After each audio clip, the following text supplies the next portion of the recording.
Hey guys, I know it's been a while, but I've been busy with a lot of stuff. But anyway, I wanted to talk about low end and how to deal with it in your mix, especially a dense mix like this. This is like a trailer track. And yeah, we're going to talk about sidechaining for the big like booms and stuff. Because what can happen is if you have a lot of low end in the mix, it could, conflict with each other, and it could also take away from the rest of the track. Because what happens is you end up lowering the volume of everything to try to compensate for that. So I think doing like a multiband compression and side chaining for the booms helps with that. So I'm going to show you how to do that. But before I jump into that, let me play the track for you, what I have so far. So I'll talk a little bit about, if you know my process, you know that after I write the track and record, I bounce the stems down and then mix from there. Just because it's easier for me to get a handle on things. It's just less overwhelming when you have less tracks to work with. But there's still quite a few here because I wanted to separate some low end out and things like that. I have an 808 here and some drops and booms here like this. So these are all the low end kind of trailer effects. But yeah, let me play the track for you, and then I'll talk a little bit about some of the EQ I did. I don't want to go too much into that. I don't want to make this a really long video, so I know that's what I tend to do. But anyway, check out the track, and then we'll talk about a sidechaining and low end management. Okay, so check it out.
Okay, so you'll notice we have some clipping here, and that's what we're going to talk about.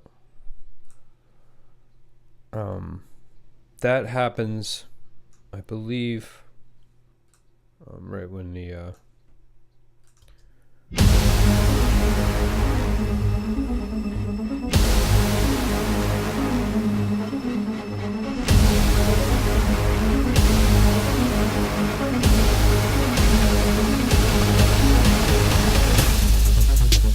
yeah, so that impact there. And that's what it is. It's like those high energy impacts where everything's layered. You know, it makes sense. Because we have this, which is that trap kick. That, we have this. But I'm pretty sure a lot of it is because of the low energy, and that's why we're going to do the side chaining. Also at the end we had some stuff here. This final big riser here. So we're going to sidechain stuff and see if that fixes the problem. Then we can tweak other stuff. But so what's the approach here? Well, what you want to do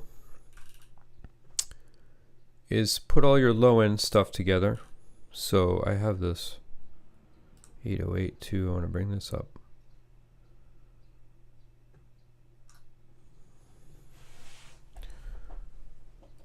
And you want to bust them all to one track. I'll show you that, because that's going to be the key into the side chaining. So let's do that. So we'll go to the mixer here, and instead of stereo out, we're going to go to, we'll just any bus here, so bus 2. So, and we'll say low end bus.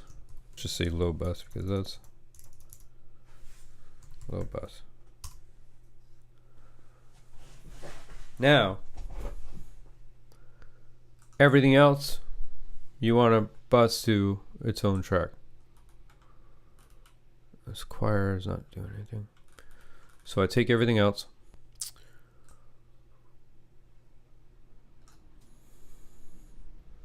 Bus to, and we'll just call it everything else or whatever. Now, so those are both going stereo out, which is fine. But here's what we want to do.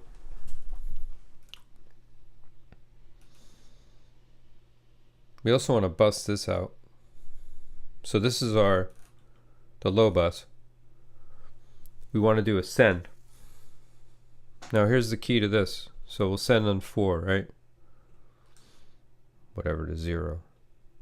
But this is important.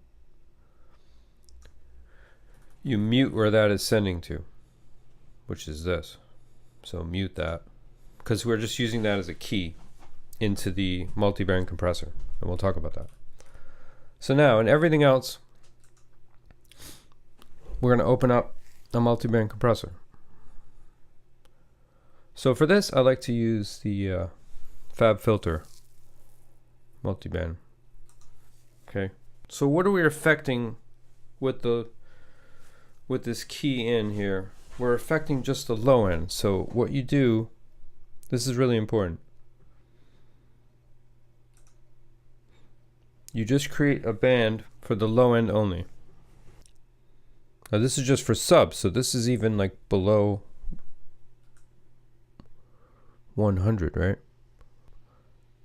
But now to be safe, we'll use 100. So now, when we key in, only that low end is going to get affected by those big booms. So hopefully that makes sense. So that when those booms happen, all the other tracks, all the bass frequencies in the other tracks duck down. So now you can use anything for this. It doesn't have to be there's multi-band compressors, and I think in Logic has one, and Cubase. So they all have their own multi-band compressor. So it doesn't matter which one you use. But anyway. So now sidechain. So remember, we are on we're using bus 4 to sidechain. So go to bus 4. And that should be, let's see if that's working here.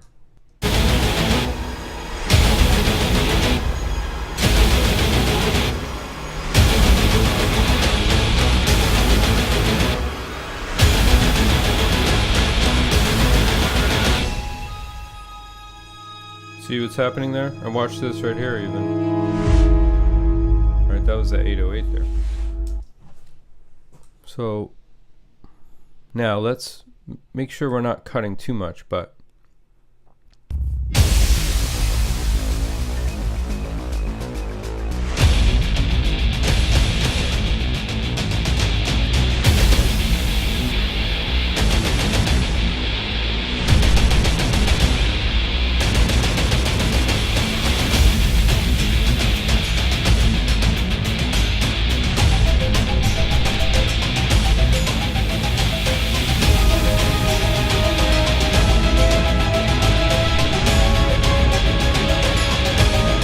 now this is kind of a, we could lower this threshold. We'll lower this threshold. Not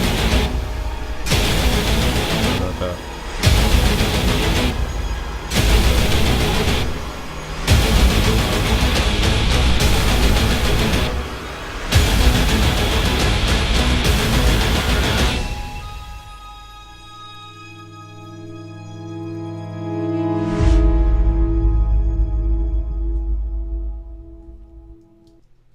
So if you solo everything else, whatever.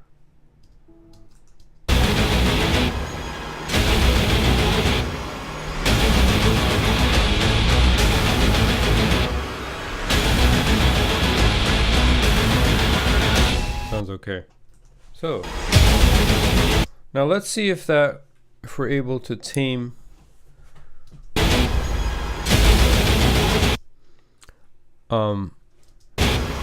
I just want to make sure I'm not doing too much here, so let me turn this up a little. Because you only want to go like 1 or 2 dB on this of reduction, so you don't want to go too far. Also, I may what's the slope on this? Make this a little more drastic. And I'm going to lower this to, because we don't want to get too much. We just want to get those subs. So subs are like around 50 and underneath. So let's try 60.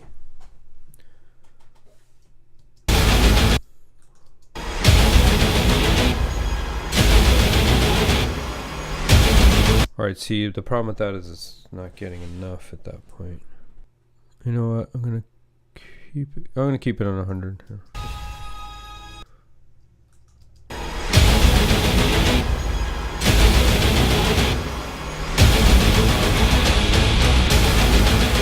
Alright, so we're still clipping a little bit. So let's see what's happening here.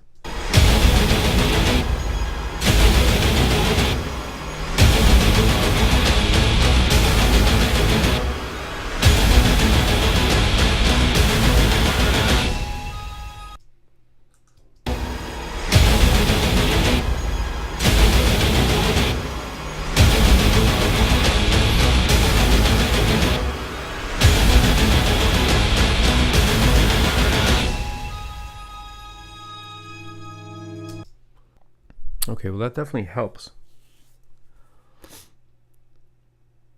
But I think we could, if we lower the overall track a little bit, that will help. And we could try raising this here. I mean, that's okay.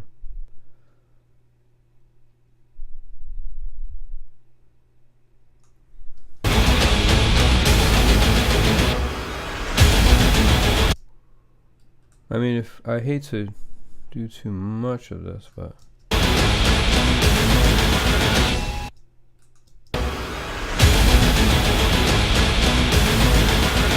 see, that helps though, but I don't want to go too much on that. So I'm watching this meter here, by the way, the stereo out.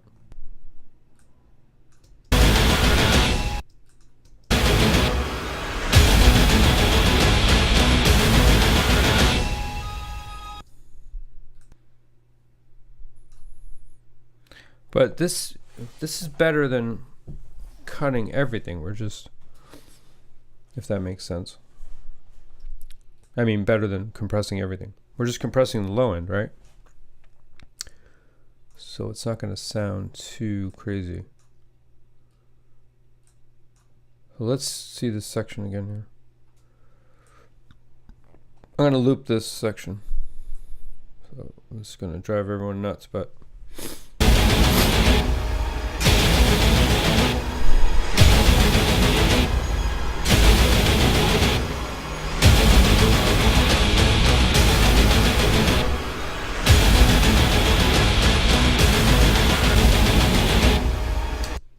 alright, I'm going to drop down that track just by like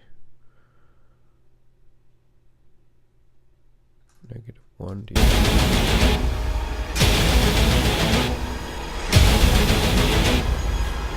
Right at 0.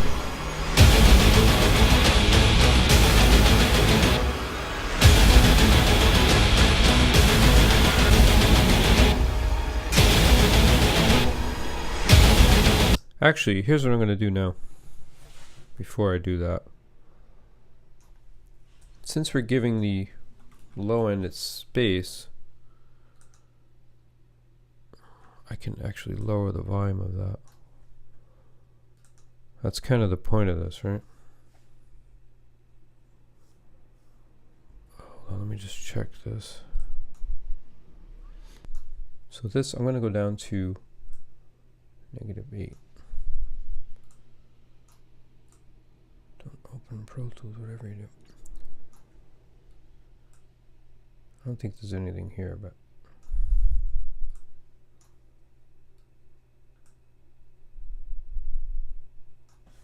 so I think that this is actually going to help. Check it out.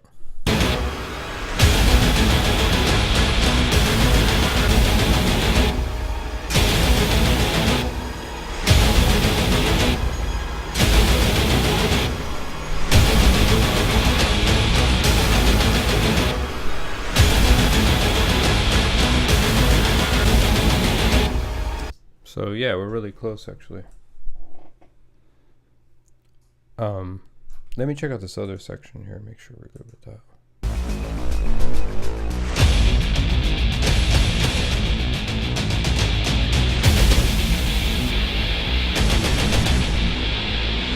Go down a little bit with this.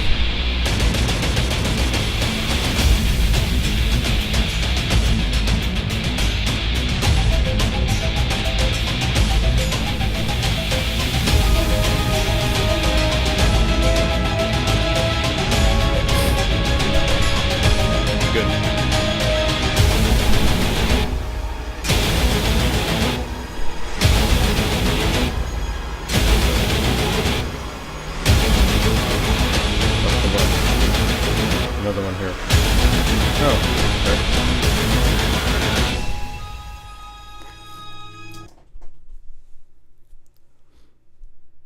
So low bus down. So I'm just gonna go to 1, and we should be good here. Because I don't want to compress too much here. I don't want to go past this. I don't want to go past like it's already going to like -3 dB of reduction.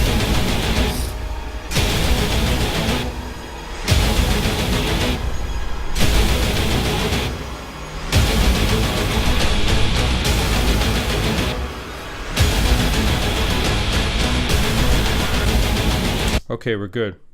So I hope that helped you guys. Now, before we end the video, I want to show you, I'm going to put some mastering on it. I'm going to play the track again. But my goal in all this is to get the track as loud as I can before I add the limiting, because I want to preserve a lot of those dynamics. I could talk more about the EQ and stuff, but I want to just focus on this. If you guys want me to do another video and talk about the EQ and other processing I did in this track, I'll do that. But anyway, so at this point, we got the low end under control. So let's add our limiter here. So this, we're going to use this section because this is kind of the loudest part of the track, right?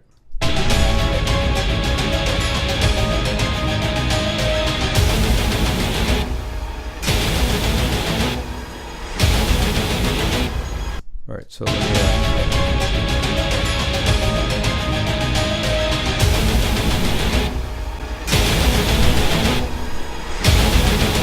now for limiting, I'm using the Pro L, but you guys can use whatever you have. But I like the punchy setting. And the output I have set to -1, believe it or not. Actually, let's go. The reason why I do that, that's a whole other video, but a lot of conversion that happens on on when you're online, like on Spotify or like SoundCloud, if you're too high, it's gonna do some processing to get it down to a certain threshold. So you want your output to be -1 dB or -1.5 dB. But for this, I'm gonna go negative. Yeah, let's go -1 for this. Now I only want a 1 or 2 dB of gain reduction on this, so let's put it at 0. Let's check out this last section. Start at 2.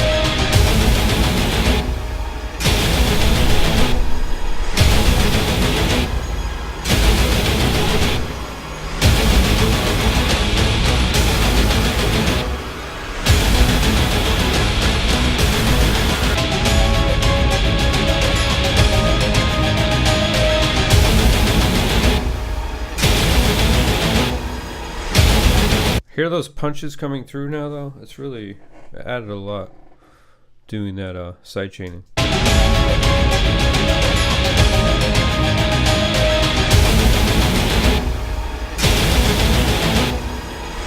So without.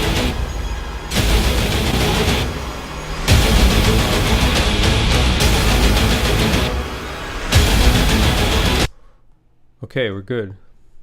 So I'm gonna play back the final result here, and yeah, check it out.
Okay. So I might tweak I'm still a little concerned about cutting out too much, compressing too much of that low end, but I think we're in good shape. So I think it helped the clarity of those, getting those big booms to come through in those parts. Or else you have all these low frequencies fighting for each other. So that's the idea behind that. So hopefully that helped you guys. Yeah, please like, comment, and subscribe. Love to have you be part of this. So yeah. And let me know what you'd like to see too, what you'd like me to cover. I'm going to do some more theory videos, hopefully, within the next few weeks. I'm working on an orchestration, a Schoenberg one, for his Klangfarben melody, which is his composing with the timbre of the instruments, which is really interesting. So that'll be coming up soon. All right. See you guys next time. Thanks a lot. Bye.